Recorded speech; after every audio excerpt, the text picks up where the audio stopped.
Praise the lord. దేవునికి స్తోత్రము కలుగును గాక.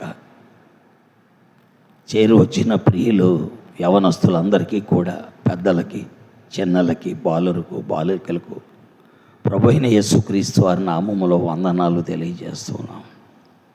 దైవగ్రంథం బైబిల్ నుండి 15వ అధ్యాయము 5, 6 వచనాలు చదువుతాను. సామెతల గ్రంథంలో, మూఢుడు తన తండ్రి చేయు శిక్షను తిరస్కరించను, గద్దింపునకు లోబడివాడు బుద్ధిమంతుడగును, నీతిమంతుని ఇల్లు గొప్ప ధననిధి, భక్తిహీనునకు కలుగు వచ్చుబడి శ్రమకు కారణం. దేవుని వాక్యంలో 4 వ్యక్తులను మనం చూస్తున్నాం. మొట్టమొదటోడు మూర్ఖుడు. మొట్టమొదటి వ్యక్తి ఎవరంటే మూర్ఖుడు. వాడు శిక్షను తృణీకరిస్తాడు, చెప్పింది వినడు, దానికి లోబడడు. కాబట్టి పెద్దలు చెప్పినా, తండ్రి చెప్పినా, గురువులు చెప్పినా మూర్ఖుడు దాన్ని పట్టించుకోడు. అందువల్ల వాడు దెబ్బతినిపోతాడు. వాడిని గద్దించిన తిరుగుబాటు చేస్తాడు. అందుకనే మూర్ఖుని జోలికి మనం వెళ్ళకూడదు. వాడిని గద్దిస్తే మనము నష్టపోతాం. కాబట్టి లేఖనాల ప్రకారము మూర్ఖునికి మనము కనుక గద్దింపు చేసిన, శిక్ష విధించిన, వాడు తిరస్కరిస్తాడు, దాన్ని ఏమాత్రం అంగీకరించడు.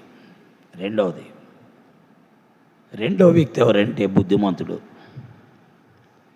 బుద్ధిమంతుడు కనుక మనం గద్దించామనుకోండి, వాడు వెంటనే లోపడిపోతాడు, వెంటనే లోపడతాడు.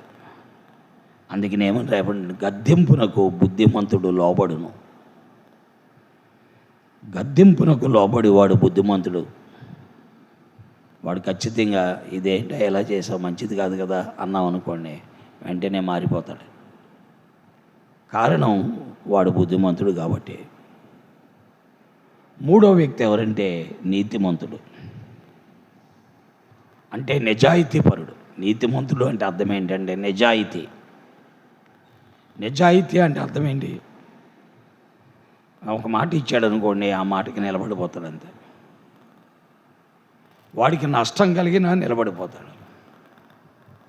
ప్రభువైన యేసుక్రీస్తు వారానికి నేను నిజాయితీ పరుడు. ఎందుకనంటే ఆయన మాట ఇచ్చాడు ఏంటంటే, పాపం వల్ల వచ్చే జీతం మరణం, పాపానికి వచ్చే శిక్ష మరణం, మరణించాల్సిందే అని చెప్పాడు. అయితే అందరూ మరణించాలి. అందుకే ఆయన అన్నారు, మీ అందరికి బదులుగా నేను మరణిస్తాను. ఆయన నిజాయితీ. ఈ మాట చెప్పింది నేనే కాబట్టి ఈ మాట కొట్టివేయాలంటే, మాట చెప్పిన నేనే మరణిస్తే అది కొట్టివేయబడుతుంది. కాబట్టి పాపం వల్ల వచ్చే జీతం మరణమై ఉంటుండగా, ఆ మరణం అనేది నెరవేర్చబడాలంటే ఆ మాట చెప్పిన వాడే మరణం గుండా వెళ్ళాలి. అదే ప్రభు అయిన యేసుక్రీస్తు వారి యొక్క నిజాయితీ, నీతి. అందుకనే ఆయన ధనవంతుడు. అందుకనే వాక్యములు ఏమని రాయబడి ఉందంటే, యేసుక్రీస్తు కంటే ఐశ్వర్యవంతుడు ఈ ప్రపంచంలో ఎవరూ లేరు, నీతిమంతుని ఇల్లు గొప్ప ధననిధి అని రాయబడింది. 4వ వ్యక్తి ఎవరంటే భక్తిహీనుడు. భక్తిహీనుడు ఎంత సంపాదించినా అది చిల్లు సంచులు వేసినట్టు అయిపోతుంది, ఏది మిగలదా. నెలకి ₹1,00,000 జీతం ఉండవచ్చు, కానీ నెలాఖరికి వచ్చేటికి 10 రూపాయలు కూడా ఉండదు. కారణం భక్తిహీనునికి వచ్చుబడి శ్రమకు కారణం. మిగలదు. అందరు చూసి నవ్వుతారు. ఎందుకనంటే, ఏంట్రా ₹1,00,000 జీతం తెచ్చుకుంటామండి, ఏమీ లేదంటామండి. కారణం ఏంటంటే, భక్తిహీనుడు ఎప్పుడు కూడా వ్యర్థమైన దాని మీద మనసు పెడతాడు. అందువల్ల అతనికి వచ్చే వచ్చుబడి శ్రమకు కారణమైపోతుంది. పిల్లల 4 వ్యక్తులను మనం చూచాం. మొట్టమొదటోడు మూర్ఖుడు. వాడిని శిక్షించిన, గద్దించిన తిరస్కరిస్తాడు. అతని జోలికి వెళ్ళకూడదు. దీనికి బైబిల్లో ఒక ఉదాహరణ మీకు చెప్పగలం. ఈ మూర్ఖత్వానికి ఉదాహరణ ఎవరంటే కయ్యనే. అతనే దేవుడు గద్దించినా లోపడలేదు, శిక్షించినా లోపడలేదు. కాబట్టి ప్రమాదం అది. అలాంటి స్వభావం మనం కలిగి ఉండకూడదు. 2, గద్దింపునకు లోబడి వాడు బుద్ధిమంతుడు అన్నాడు. అంటే బుద్ధిమంతుడు గద్దింపు లోబడతాడు. ప్రభువారు దావీదును గద్దించాడు. ఆ పని చేసింది నీవేనయ్యా అంటే వెంటనే లోబడిపోయి మోకాళ్ళ మీదకి వచ్చేసి పాపాన్ని ఒప్పుకొని క్షమాపణ పొంది ప్రభు దగ్గర తన జీవితాన్ని చక్కపరిచేసుకున్నాడు. కాబట్టి బుద్ధిమంతుడు ఎప్పుడు కూడా వెంటనే లోబడిపోతాడు. 3వ వ్యక్తి ఎవరంటే నీతిమంతుడు. దేవుని వాక్యంలో నీతిమంతునికి ఉదాహరణగా అబ్రహామును చెప్పవచ్చు. అతడు నీతిమంతుడు కాబట్టే అతడు ఎప్పుడూ ధనవంతుడే. అందుకనే అతడు వెండి, బంగారము, పశువులు కలిగి బహుధనవంతుడై ఉన్నాడు. కాబట్టి దేవుని వాక్య ప్రకారము అతని ఇల్లు ఎప్పుడు గొప్ప ధననిధి. ఈనాటికి అతని సంతానం ఉన్నతమైన అంతస్తులోనే ఉన్నారు. 4వ వాడు ఎవరంటే భక్తిహీనుడు. అంటే భక్తి లేనోడని కాదు, భక్తి ఉన్నవాడే కానీ హీనమైన భక్తి. అతనే ఎవరంటే లోతు. భక్తిహీనుడు దేవుణ్ణి ఎరగనవాడంటే ఎరిగినవాడే కానీ సరైన భక్తి చేయనటువంటి వాడు, ఏ అండకా గొడుగు పట్టినటువంటి వాడు, అవకాశవాదత్వంతో కూడా భక్తి చేసినవాడు. అందువల్ల నష్టపోయాడు, చివరికి అన్నీ కోల్పోయాడు.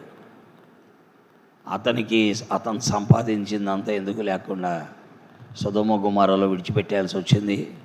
అగ్నిలో అది కాలిపోయింది. చివరికి రక్తహస్తాలతో బయటకు వచ్చాడు. కాబట్టి భక్తిహీనునికి కలుగు వచ్చుబడి శ్రమకు కారణము. కాబట్టి ప్రియులారా, వాక్యం వింటున్న మన జీవితంలో పొరపాటును కూడా మూర్ఖుడిగా ఉండకూడదు,